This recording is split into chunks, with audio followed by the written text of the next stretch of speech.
اور پھر خاص طور پر انسان رزق کے لیے دعائیں کرتا رہے، کیونکہ سارے خزانے تو اللہ کے پاس ہیں،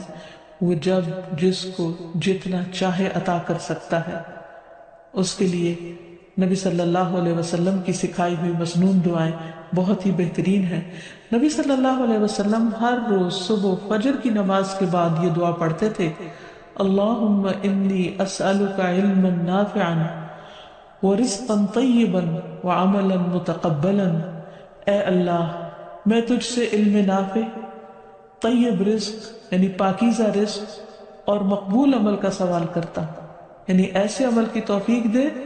جو تیرے ہاں قبول ہو جائے، تجھے پسند آ جائے۔ اور اس کے ساتھ ساتھ انسان کو حرام سے بچنے کی دعا کرنی چاہیے۔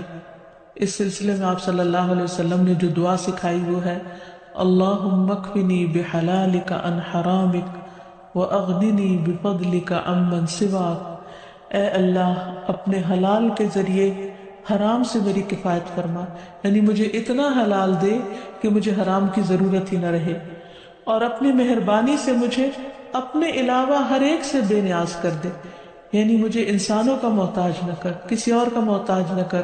صرف اپنے خزانوں سے عطا فرما۔ پھر اسی طرح خاص طور پر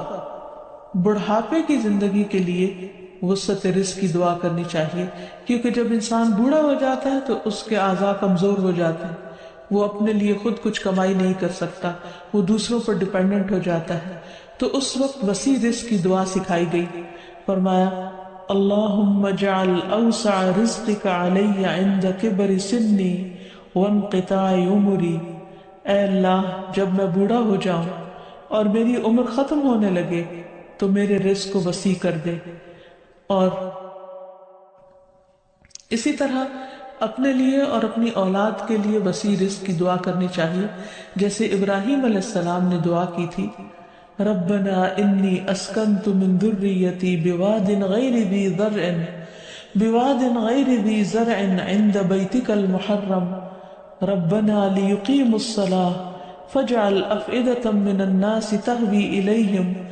وارزقہم من الثمرات لعلہم یشکرون۔ اے ہمارے رب، بے شک میں نے اپنی کچھ اولاد کو اس وادی میں آباد کیا جو کسی کھیتی والی نہیں، تیری حرمت والے گھر کے پاس، اے ہمارے رب، تاکہ وہ نماز قائم کریں۔ سو کچھ لوگوں کے دل ایسے کر دے کہ ان کی طرف مائل رہیں، اور انہیں پھلوں سے رزق عطا کر تاکہ وہ شکر ادا کریں۔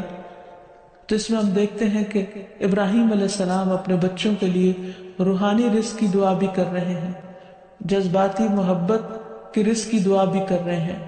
اور پھر اس کے ساتھ ساتھ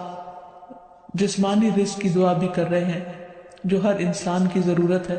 اور اس میں سے بھی بہترین رزق یعنی پھلوں کے رزق کی دعا کر رہے ہیں، کیونکہ انسان کو اللہ تعالیٰ کا صرف رزق ہی نہیں مانگنا چاہیے، بہترین رزق مانگنا چاہیے۔